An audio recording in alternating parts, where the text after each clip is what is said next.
I was 19 years old, managing a frozen food and dairy at a small grocery store. Kind of seemed like a dopey job at the time. I would just stock shelves, order products, and just avoid getting expired milk.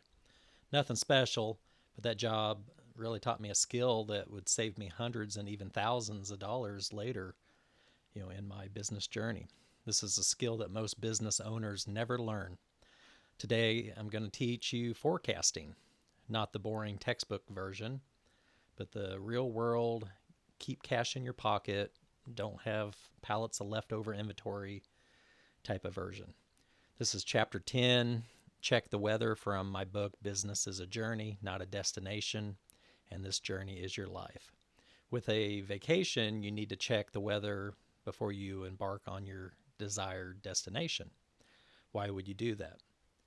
Well, you need to know before you pack your trip, do you need to bring swim trunks or a winter jacket? Should you bring snow skis or a beach ball? Should you drive your car or take a plane? To show up at your destination with the wrong clothes or gear might not be that enjoyable. Let's say that you want to drive your car, but your destination is in a different country across the ocean.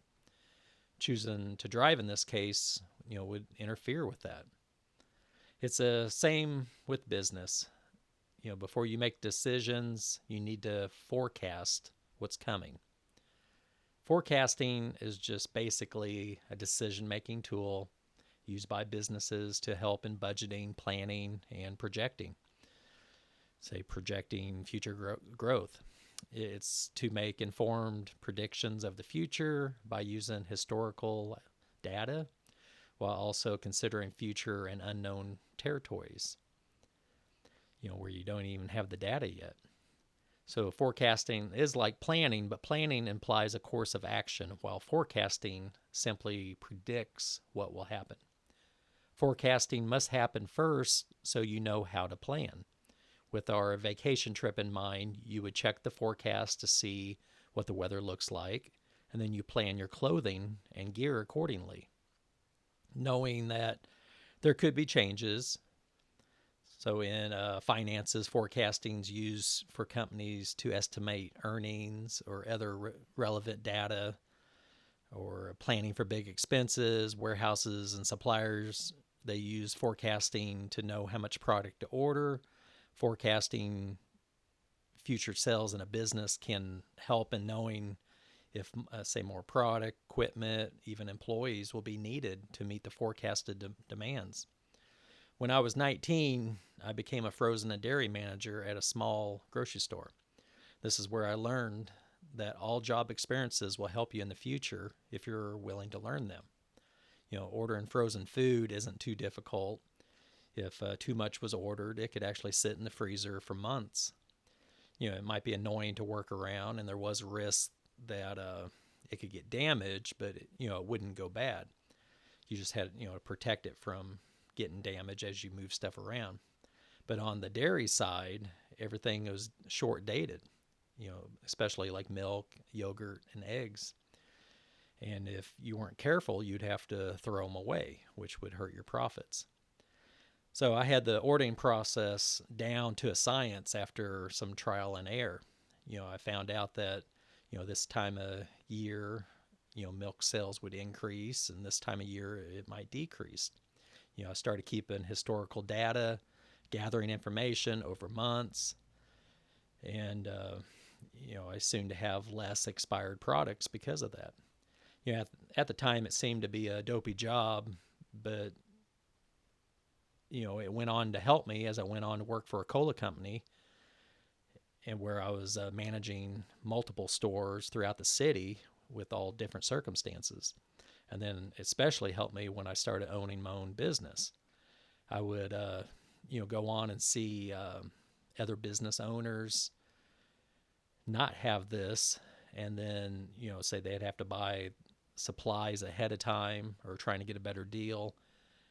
And they would miss it big time, either being shorted on having the product that they need, or they would have thousands of dollars froze up in products that they might be able to use, since there was no expiration date, but it was in their way, in their warehouse, tripping over it, and risk of loss, due to damage.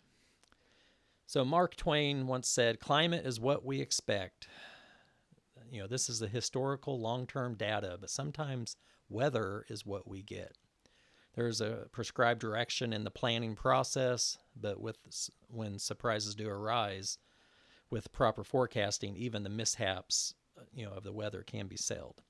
So do the work, make the forecast, plan around that forecast, while remembering that the future is uncertain, and the forecasts will need to be revised because growth there, it will change. So what I want you to do, stop guessing, stop ordering based on gut feeling, stop showing up to your business destination with the wrong gear because you didn't check the weather. Start gathering historical data, what sold last month, last quarter, same time last year. What patterns are you seeing? If you're in the service business industry, when do you get slammed with work? When does it slow down? That's forecasting data. Use it.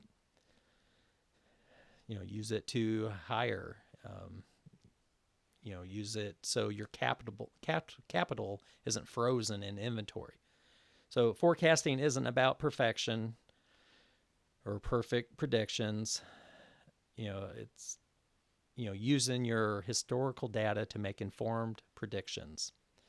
Knowing surprises will arise, but with the proper forecasting, even the weather mishaps can be sailed.